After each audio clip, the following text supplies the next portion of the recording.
चैत्र नवरात्र के अवसर पर यहाँ कार्यक्रम रखा हुआ है। आप लोग ये कार्यक्रम सारण जिले के बनियापुर प्रखंड के खमाव गांव में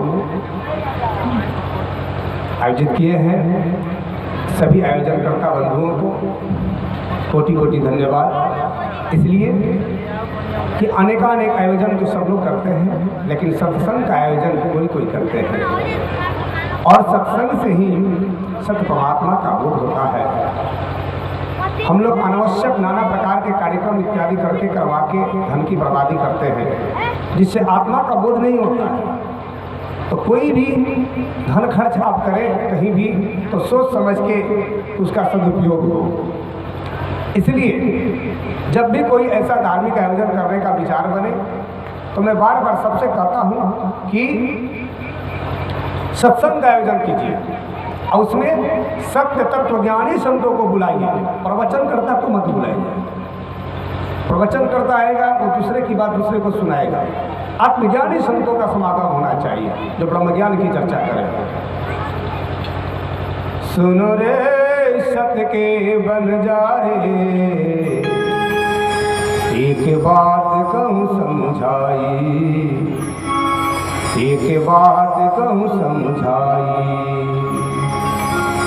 या फंदबाजी रची माया की, या फंदबाजी रची माया की, तामे हर कोई रहे उलझाई।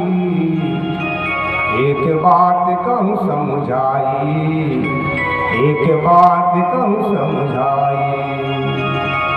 सुनो रे सत्य के बंजारे, एक बात कहूँ समझाई, एक बात कहूँ समझाई।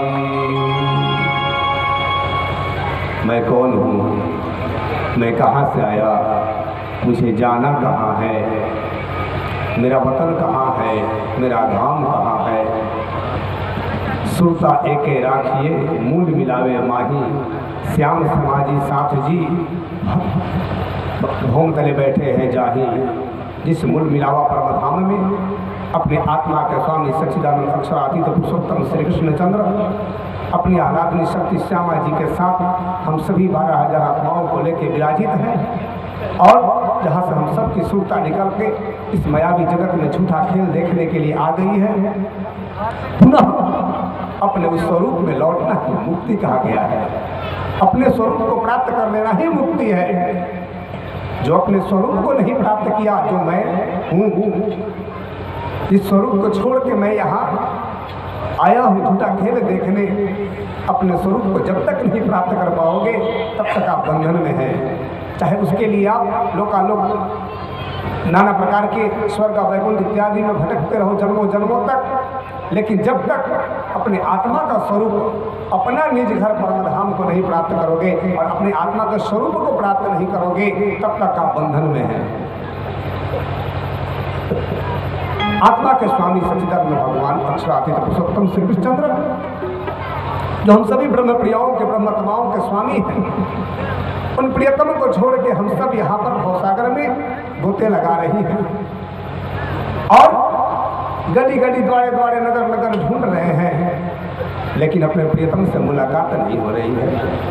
अब यहाँ पर हम लोग उस प्राण प्रियतम को, जो सबसे बड़े परमात्मा है, वह अल्लाह खुदा जो एक ही है,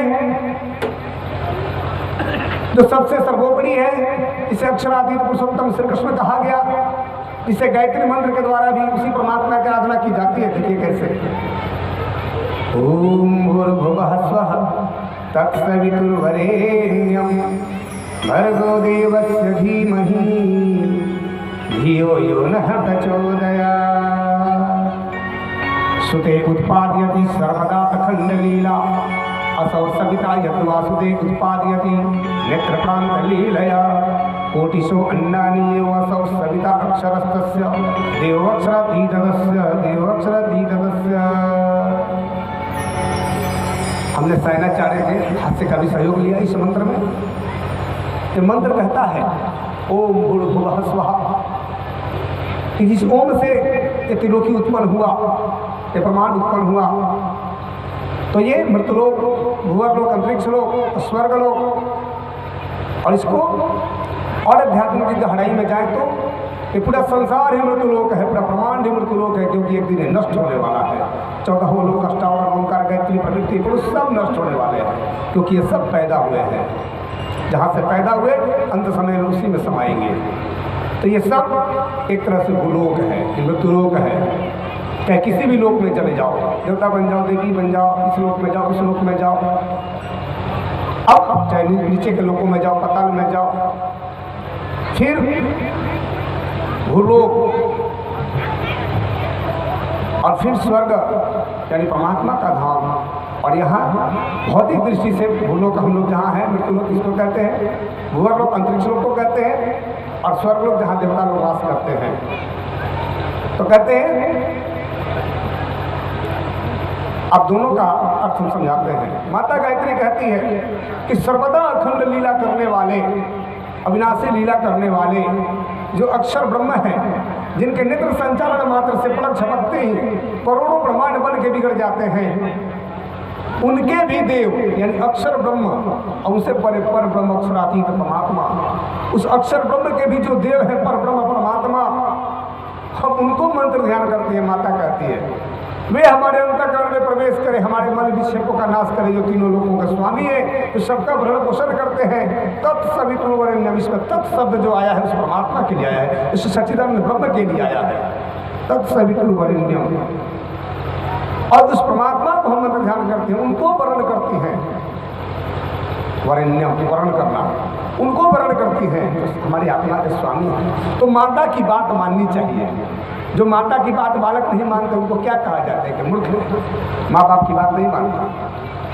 तो इसलिए इस ब्रह्म स्वरूप गायत्री मंत्र के द्वारा भी उस सच्चिदानंद ब्रह्म को याद किया जाता है, उस परब्रह्म को याद किया जाता है। तो चाहे कैसे भी हो, उस परमात्मा तक पहुँचने का मार्ग ढूंढ लेना चाहिए।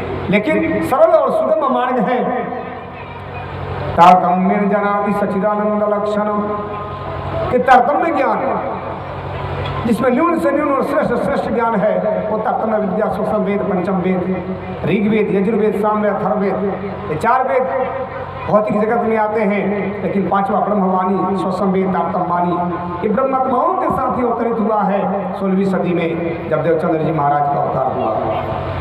अब इस ब्रह्मवाणी के द्वारा आत्मा का बोध किया जा सकता है। बाकी जितने सांसारिक ग्रंथ बने हैं, शिव पुराण पढ़िएगा तो शिव जी की कथा मिलेगी, रामायण पढ़िएगा तो राम जी की कथा मिलेगी, ब्रह्म वैवर्त पुराण पढ़िएगा तो कृष्ण जी की कथा मिलेगी, और देवी भागवत पढ़िएगा तो दुर्गा जी की कथा मिलेगी, नारद पुराण पढ़िएगा तो नारद जी की विशेषता का वर्णन मिलेगा। यानी जो ग्रंथ पढ़ेंगे आप उनकी विशेषता का उसमें वर्णन है। लेकिन एक चीज मैंने सभी ग्रंथों में पढ़ा है, वो क्या है, जैसे कि आप 5 भाई हो मान लो, लेकिन आप 5ओं से अलग अलग पूछा जाए कि आपका पिता कौन है, तो 5ओं के पिता तो एक ही हुए ना।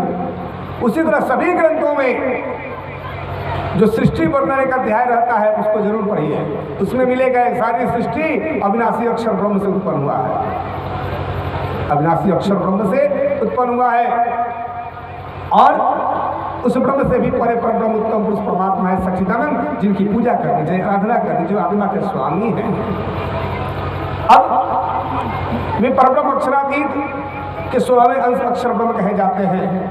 उनके 16वें अंश सतस्वरूप, उनके 16वें अंश केवल ब्रह्म, उनके 16वें अंश शब्दिक ब्रह्म, उनके 16वें अंश अव्याकृत ब्रह्म। और अव्याकृत ब्रह्म का उल्टा प्रतिबिंब पड़ा तो वह प्रतिबिंब निर्जीव अंडाकार होकर हजारों वर्षों तक मोह रूपी जल में तैरता रहा।